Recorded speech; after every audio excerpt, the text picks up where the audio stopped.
So today we're going to talk about the Three of Cups. Okay, so the way that I really like to read tarot is number one, I'm not going to give you the meaning of this card, okay? Because in my experience, the meaning of the card really changes depending on who's asking the question and what's happening for that person.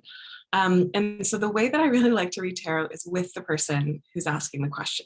So the first thing that I want you to do is take a look at the card and notice what details stand out to you and how do you feel when you look at this card. So I'll show it again. Here's the Three of Cups.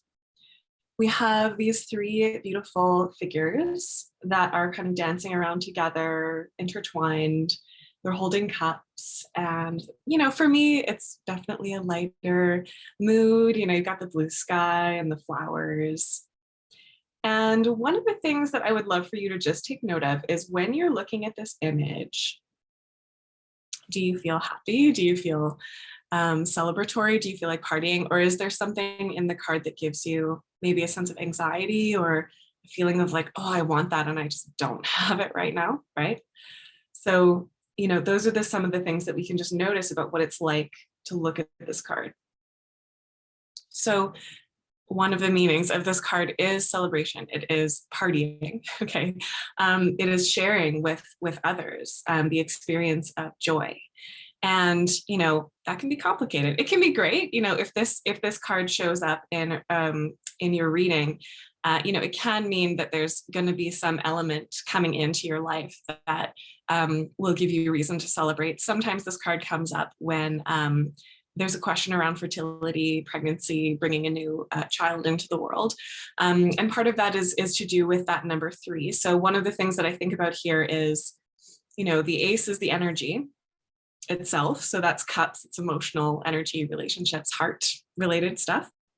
And then the two is the pair. So that's, another element coming in to join the first. And then the three is really this idea that 1 + 1 = 3. So there's you, there's me, and then there's the relationship between us. So if you think about that literally, it can be two people coming together to create a third person, right? A baby, like a family. But it doesn't necessarily have to mean that. It might be more so in that more esoteric sense of like, what are we creating together, even from, a business partnership kind of perspective, though the realm that we're talking about here is really in the emotional, not so much. There can be emotional aspects in career, but it's really about, how we are in our hearts. So I want to read you a little piece of Jessica Doerr's book, Tarot for Change. So she's going to talk about the Three of Cups, and I'll just show you the image she has here. So it's quite similar to the one that we're looking at from the Dream Keepers Tarot deck, which is the one that I'm working with right now. So she's talking about having an experience of working with groups who need mental health support. And she says, I learned something that took me a bit by surprise. Sometimes the way we respond to those who are suffering can actually reinforce the very thing we're hoping to prevent. For instance, when people receive attention and care during times of suffering, but are ignored or disregarded all the rest of the time, they're receiving a powerful message that being in pain is the best way to get their needs met. In those cases, it really should come as no surprise when someone stays suffering. Unconscious resistance to getting better and well because of a fear that the care one has come to rely on will be withdrawn if they do is a very real thing. So that's really the complication of joy and celebration, is that, for some of us, if we've been going through a really hard time for a while, there's almost an addiction to that. There's almost a feeling of like, this is just what life is. This is what it has to be.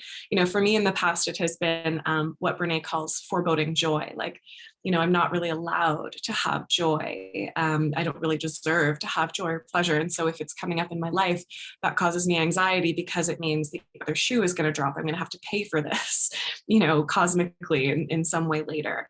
And so, for me, and for many of the people that I work with, pleasure, celebration, joy, these are practices. Okay, they're not a given.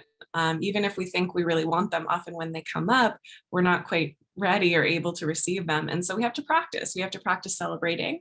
We have to practice letting ourselves sit with a moment of feeling good about ourselves, proud of ourselves even, and letting that be okay. And noticing, the parts that come up that kind of say, this is scary, this doesn't feel safe, and just acknowledging that those parts are there because they're trying to protect us from something. but that we can work with them, right? We can stay present to the kinds of resistances that are coming up against our own pleasure and our own joy, and really working with being in pleasure as a practice. So that's just some food for thought around the Three of Cups. If this has come up in your spread, you're looking at your relationship with celebration and joy. And yes, there might be a reason to celebrate that's in your life right now or that's coming. That might be an energy that's coming in. So you might just want to ask yourself, if I do have something coming in that I'm excited about, that I'm passionate about, that is even a goal that I've been really working towards, can I celebrate? Can I let myself have that success and negotiate with my relationship with foreboding joy, or the fear of receiving pleasure, or the fear of losing support if I'm not actively in a place of suffering? So just some things to think about around our beautiful Three of Cups.